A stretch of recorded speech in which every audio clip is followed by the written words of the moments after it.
Hello guys, स्वागत है आप सबका। तो आज हम बात करेंगे अदानी टोटल केस की। और इसके ऊपर जो है आज हम चर्चा करेंगे, प्राइस के मूवमेंट के ऊपर भी चर्चा करेंगे कि सोमवार और अगले हफ्ते क्या रह सकता है। और एफ एंड ओ के अंदर चर्चा करेंगे। काफ़ी हमें कमेंट्स आए थे कि फ्यूचर का प्राइस और कैश मार्केट का प्राइस के अंदर इतना डिफरेंस क्यों है। तो उसके ऊपर हम चर्चा करेंगे। और अभी भी देखिए, लॉन्ग टर्म की बात करें तो एक अच्छी तेजी की संभावना रह सकती है, लेकिन शॉर्ट टर्म में वॉलेटिलिटी रह सकती है। शॉर्ट टर्म की बात करें तो अभी सपोर्ट एरिया जो है अब वो जो है पास ही दिख रहा है। कौन कौन सा हो सकता है वो हम देखेंगे। और उससे पहले यहाँ बात करें एफ एंड ओ के अंदर क्या हुआ, तो ये पहला इसकी देख लेते हैं बात। फिर हम बात करेंगे कि इसके अंदर अभी इतना डिफरेंस क्यों है फ्यूचर के प्राइस के अंदर और कैश मार्केट के अंदर। पहले तो अगर देखें 700 के ऊपर क्या हुआ। अभी भी ओपन इंटरेस्ट अच्छा खासा वहाँ पर बिल्डअप है और ज़्यादा माइनस नहीं हुए। जो है ट्रेडर्स वो छोड़कर नहीं भागे, लेकिन यहाँ पर जो है थोड़े से 690 के आसपास थोड़ा सा माइनस हुआ है पुट राइटिंग। और 660 के ऊपर जो है अच्छी खासी पुट राइटिंग हुई है। तो ये एक जो है नेक्स्ट इसका सपोर्ट जोन शॉर्ट टर्म का हो सकता है। एक तो 660 और 650 का जोन, क्योंकि वहाँ पर इन दोनों ही पुट लेवल्स के ऊपर जो है अच्छा खासा पुट राइटिंग है।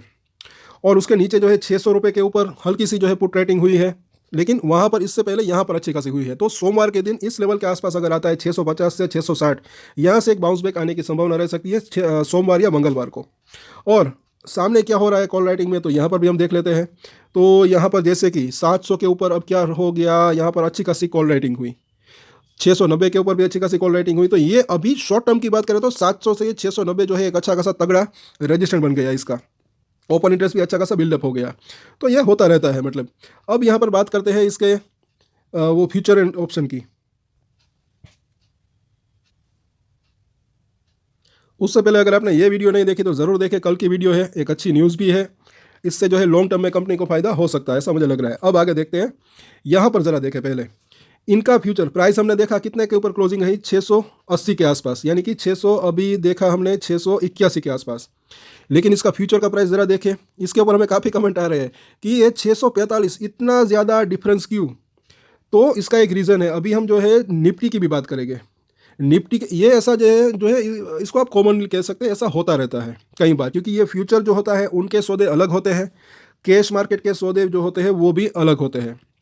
अभी हम निफ्टी को देखेंगे, निफ्टी का स्पोर्ट और फ्यूचर निफ्टी का उसके अंदर कितना डिफरेंस है तब आपको पता चलेगा, वो भी हम देखेंगे। पहले यहाँ पर हम देखें तो ये ज़रा देखें यहाँ पर हुआ क्या, ये 645 के ऊपर क्लोजिंग हुई और अच्छा खासा वॉल्यूम रहा फ्यूचर के अंदर, कॉन्ट्रैक्ट्स के अंदर। और ये सब की सब आप इसको देख सकते हैं कितना इसके अंदर जो है डिफरेंस रहा ओपन इंटरेस्ट के अंदर और सब कुछ। हाई लो भी इसका देख सकते हैं। और ये इसका आखिर में क्लोजिंग अगर बात करें तो ये यहाँ पर था कि कितनी क्वांटिटी बायर्स है, यहाँ पर कितने सेलर्स है। तो ये सब इतना डिफरेंस भी है, मतलब कि ये यहाँ पर अगर देखें तो यहाँ पर बायर्स खड़े हैं, यहाँ पर सेलर्स, इस तरीके से। तो एक्चुअली देखिए मुझे ऐसा लग रहा है कि इसके अंदर होता क्या है कि कैश मार्केट की अगर बात करें, इसको अच्छे से समझिए। कैश मार्केट के अंदर जो है कि वहाँ पर अगर देखें तो 680 के ऊपर या फिर 681 के ऊपर क्या होता है कि वहाँ पर बायर्स खड़े हुए होते हैं। तो वहाँ पर वो जो है सौदे हो जाते हैं। मान लीजिए वहाँ पर सौदे हो गए, यहाँ पर सेल किसी ने सेल भी किया और बाई भी किया। लेकिन अब एफ एंड ओ की अगर बात करें तो उसके अंदर क्या हुआ कि उसके अंदर ये होता है कि ये मतलब कि ये ऊपर भी जो है प्राइस कभी कभी ऊपर भी जा सकता है, नीचे भी। और डिफरेंस जो होता है ये समझने की बात है। अभी तो इसका डिफरेंस थोड़ा सा ज़्यादा है, लेकिन वो कम भी हो सकता है और ज़्यादा भी। अब उसके अंदर क्या होता है कि ये जैसे कि यहाँ पर अगर बात किए 645 के अंदर बायर्स है और सेलर्स का कहाँ पर है 646 के ऊपर। तो वैसे ही वहाँ पर तो वो जो है कॉन्ट्रैक्ट वो अलग है कैश मार्केट का। लेकिन यहाँ पर क्या होता है कई बार कि ये जो बायर्स होते हैं वो क्या है कि नीचे की लिमिट डाल देते हैं। 680 रुपये का प्राइस चल रहा होता है और जो है बायर्स फिर जो है धीरे धीरे करके एक एक रुपये करके या फिर इस तरीके से 670 में जो है लिमिट डाल दे के हमको यहाँ पर क्या करना है, बाय करना है।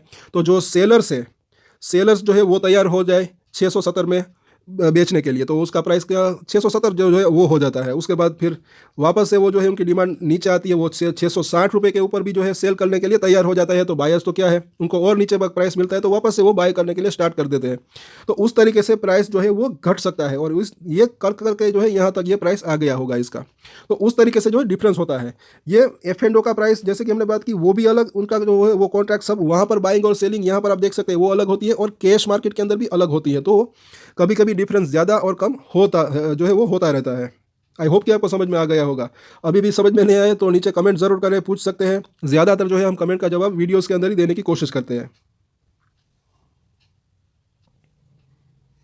और अब यहाँ पर देखें, ये एग्जाम्पल की बात है, ये निफ्टी की बात करें, कहाँ पर ये क्लोजिंग हुई और लेवल्स के अंदर थोड़ा सा डिफरेंस हो सकता है अलग अलग वेबसाइट के अंदर, क्योंकि क्लोजिंग प्राइस है ये, मतलब कि लेवल्स है निफ्टी का 23,440 के आसपास वहाँ पर क्लोजिंग हुई। अब इसका फ्यूचर ज़रा देखिए, इसका फ्यूचर तो ज़रा देखें तो वो अभी भी 23,515 के ऊपर क्लोजिंग हुई है।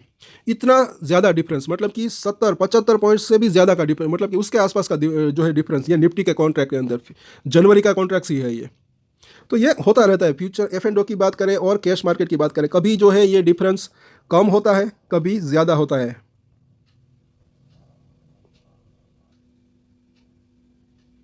सो आई होप कि आपको समझ में आ गया होगा। अब इसके बात करते हैं चार्ट के ऊपर। लेकिन जो शेयर F&O के अंदर होते हैं उसके अंदर ट्रेडिंग करने का भी अच्छा खासा मौका मिल सकता है और अच्छी खासी मज़ा भी इसके अंदर आता है। फिलहाल जो है यहाँ पर ज़रा देखें डेली चार्ट के ऊपर, तो 650 के आसपास क्या है इसकी निचली जो लाइन है बोलिंजर बैंक की, बस इसी लेवल के आसपास शॉर्ट टर्म का इसका जो है सपोर्ट दिख रहा है। या तो 660 से लेकर 650 का जोन, या फिर 660 से 665 भी कह सकते हैं। ये दो इसके जो है नज़दीकी सपोर्ट दिख रहे हैं। अगर यहाँ पर आता है तो वहाँ से छोटा या बड़ा बाउंस बैक आने की संभावना रह सकती है। और इसका MACD की बात करें तो अभी भी वो बेरिश क्रॉसओवर चालू ही है, स्ट्रेंथ के अंदर तो कमी ही है।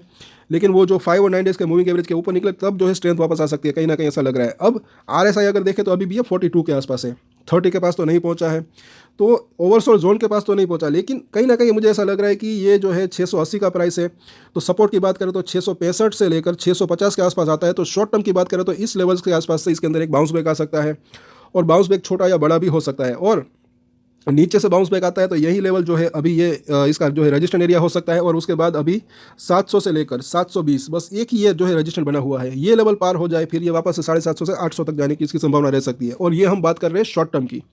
बाकी जैसे कि हमने बात की कि वो 20 जनवरी उसके बाद जो है डोनाल्ड ट्रंप आते हैं, वहाँ पर कुछ अगर होता है, इनको अदानी ग्रुप को कुछ राहत मिलती है, कुछ पॉजिटिव सरप्राइज न्यूज़ आती है, उसके बाद एक जो है स्ट्रेंथ या तेज़ी की संभावना रह सकती है। बाकी अभी मार्केट जैसे कि हमने देखा काफ़ी डाउन है, फिर भी यहाँ पर अगर देखें कि इसकी मार्केट की कंपैरिजन में यहाँ से लेकर यहाँ तक की अगर बात करें तो काफ़ी स्ट्रॉन्ग बना हुआ है, ये यहाँ पर दिख रहा है। ज़्यादा इसके अंदर जो है गिरावट नहीं आई है। निफ्टी की बात करें तो काफ़ी वो गिर चुका है, और निफ्टी से ज़्यादा तो मिड कैप और स्मॉल कैप अगर आपने देखा होगा दूसरे शेयर। तो ओवरऑल क्योंकि इसके अंदर ज़्यादा तेज़ी नहीं आई तो ज़्यादा गिरावट भी नहीं आ रही है, कहीं ना कहीं ऐसा चीज़ दिख रही है। लेकिन F&O के अंदर बहुत कुछ हो रहा है। सो सोमवार को वापस से चर्चा करेंगे इसके ऊपर। तब तक के लिए अगर आपको वीडियो अच्छा लगा तो लाइक शेयर एंड सब्सक्राइब जरूर करें हमारे चैनल को, और कल अगर हो सकेगा तो कुछ और शेयर के ऊपर हम चर्चा करेंगे। और एक स्टैंडर्ड डिस्क्लेमर जो कि मैं हमेशा देता हूँ, आप कोई भी ट्रेड ले उससे पहले अपनी रिसर्च करें, अपने फाइनेंशियल एडवाइजर की सलाह ले, उसके बाद ही कोई डिसीजन ले, और डिसीजन ले तो उसकी जिम्मेदारी मेच्योरिटी के साथ खुद ही ले। ये वीडियो मैंने एजुकेशन पर्पस के लिए बनाया, मेरी तरफ से कोई भी बाय या सेल की रिकमेंडेशन नहीं है। Thank you.